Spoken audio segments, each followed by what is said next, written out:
Vou pegar mais um gancho aqui, ó, do Jim Lopes. Léo, pode falar sobre a deusa Brigitte? Brigitte A Bardot, grande Brigitte que Bardot. o marido escreveu um livro maneiro sobre astrologia. É isso aí. Gunther Sachs. Vamos lá. Gunther Sachs. Brigitte, ela era filha de Dágda. E, ó, Dágda é esse deus que a gente está falando, que era um Tuatha de Danann, que lutou contra os Formorian. Brige, B-R-I-G, é uma palavra gaélica bem antiga, ou seja, provavelmente ali da região da Irlanda ou onde hoje é o país de Gales, e ela significa força. Então era uma deusa que estava associada a questões de força feminina. Não é à toa que ela era associada à forja. Olha que maneiro isso! Muito legal, né? Ela estava associada à forja. Percebe, galera, como Lug era um grande artífice de armas mágicas. Dágda é pai de Brige, que está ligada à forja. A gente já falou de Selenos, que é o cara que tinha o martelo. A gente falou de Taranis, que é o cara da faísca. Olha como era importante a metalurgia para os celtas.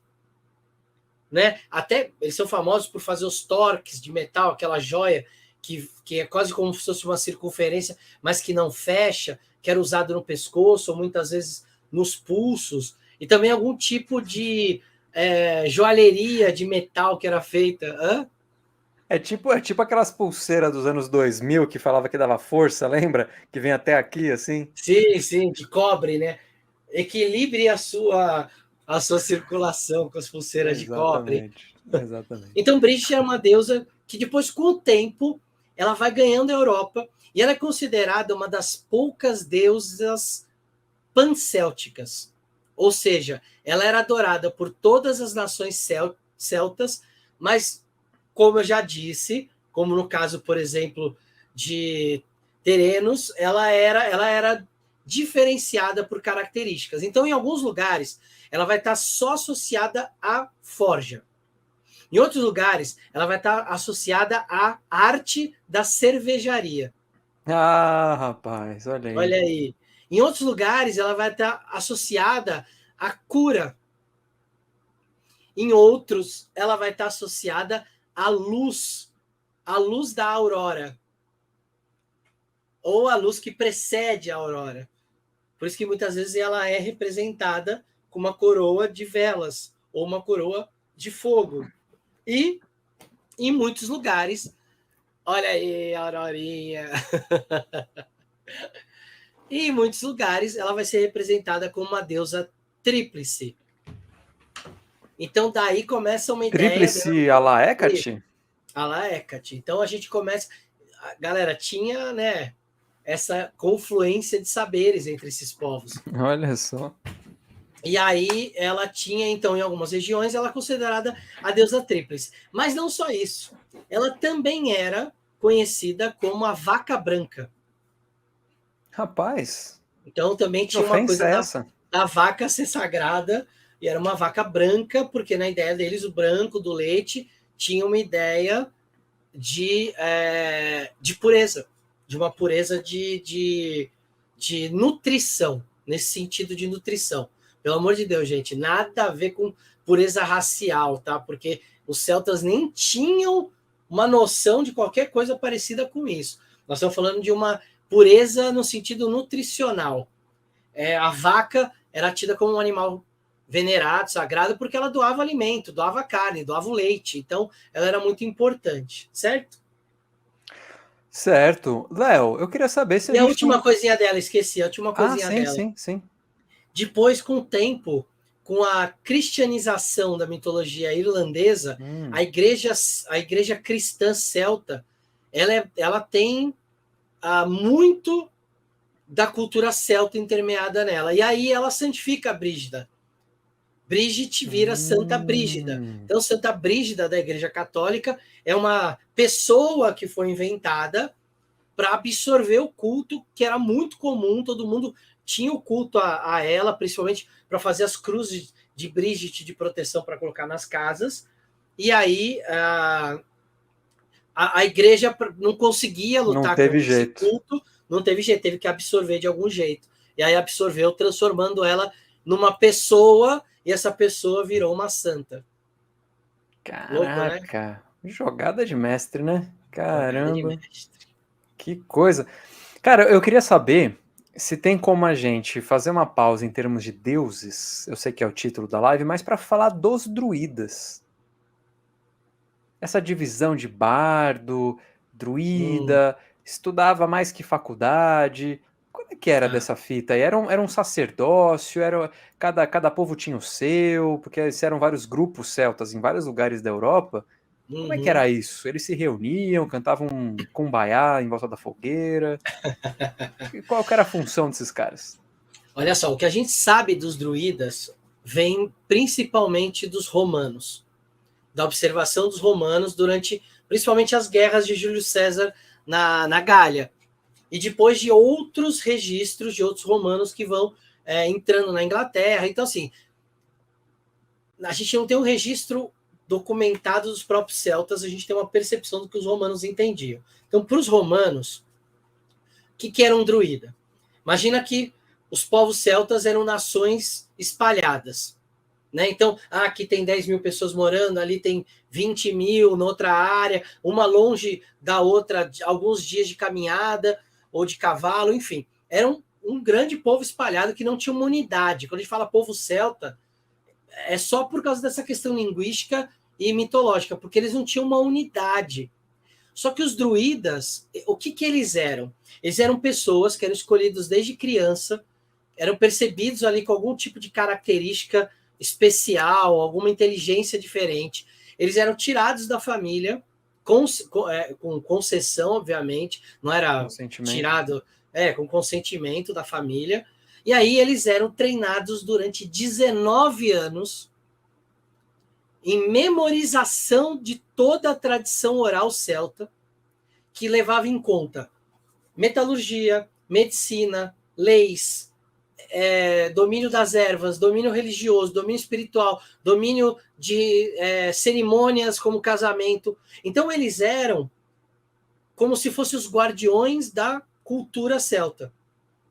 Enquanto o resto do povo, cada um tinha lá a sua função, eles tinham que dominar tudo. E é por isso que não tinha um druida para cada nação, para cada aldeia. Eles cuidavam de regiões.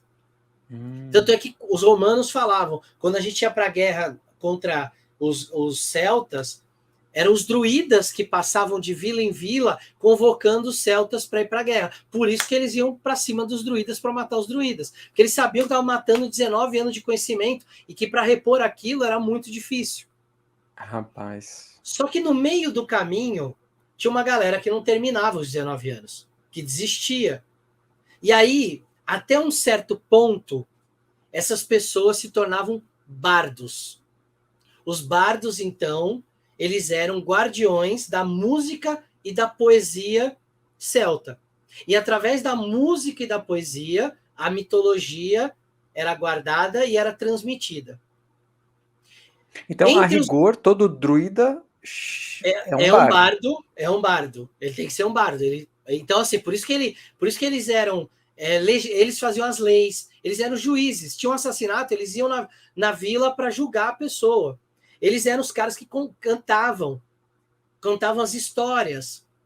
Então, os bardos são dropouts, são os caras que desistem, né? Então, os bardos eram os caras que chegavam até um certo ponto e falavam, não, eu já conheço a tradição cantada, a poesia, não quero entrar nos mistérios da floresta, não quero entrar nos mistérios dos animais, nos mistérios das estrelas e nos mistérios dos deuses. Eu quero só conhecer a mitologia, cantar e ser poeta. Então, os bardos eram isso.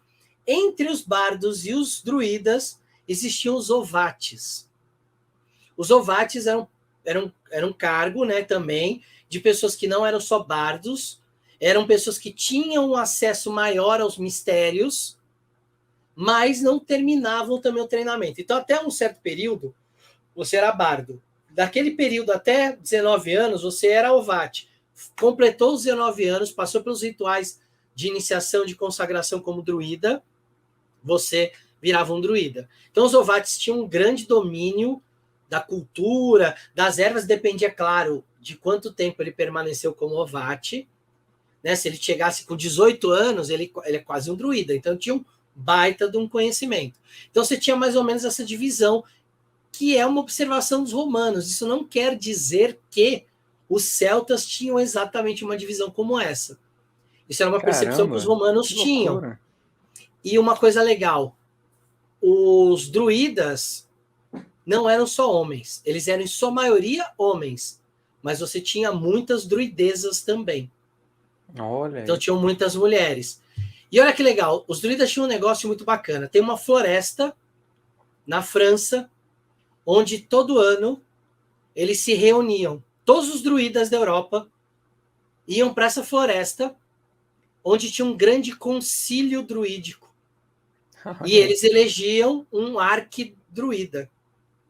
Esse arquidruida era como se fosse um papa de um Vaticano druídico.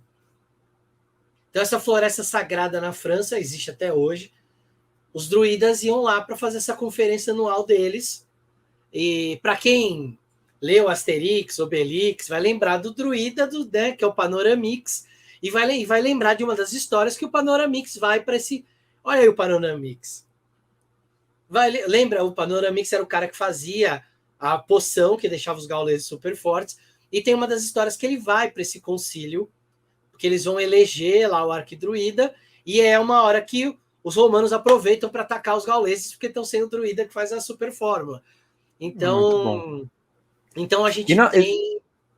Diga. O Merlin a gente não sabe se ele existiu, provavelmente não, mas o Merlin das histórias do Rei Arthur e tal, era um druida? O Merlin é o que provavelmente a gente vai chamar, dentro da história, de empilhamento. O que acontece?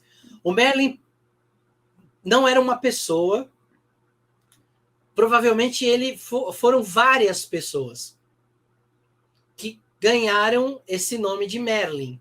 E aí a gente não sabe ainda direito se Merlin era um título ou se era uma espécie de um apelido. Por exemplo, Taliesin. Taliesin não era o nome desse bardo. Taliesin é testa de prata. Porque provavelmente ele era muito branco e devia ser calvo. Alguns dos druidas tinham cabelo comprido, mas alguns faziam tonsura, ou seja, rapavam essa parte aqui. E aí o Taliesin, chamado de testa de prata, isso era um apelido. Não era o nome real dele. E nem era um título dos druidas. Então, provavelmente, Merlin devia ser um apelido. Ou talvez um cargo de uma região. E essa região talvez seja a região da Britânia, onde acontecem as histórias das lendas de Merlin. Então, Merlin provavelmente foram várias pessoas, assim como o Rei Arthur. O Rei Arthur provavelmente não foi um cara. Arthur era um termo usado para designar um guerreiro associado à força do urso. E era um tipo de comandante militar que tinha na Bretanha. Então, provavelmente, o Rei Arthur foi um cargo de comandantes militares da Bretanha, e um deles deve ter ficado muito famoso, porque é o que é reconhecido numa batalha do Monte Badon, que é a batalha em que eles expulsam uma grande invasão anglo-saxã, e durante 60 anos não tem uma nova invasão por causa desse cara. Então, a gente tem essas associações de nomes com termos e com cargos. Mesma coisa, provavelmente, com Morgana. Morgana deve ser uma sacerdotisa de Morrigan. E aí, talvez o nome da sacerdotisa fosse Morgana, então a gente tem várias Morganas no caminho.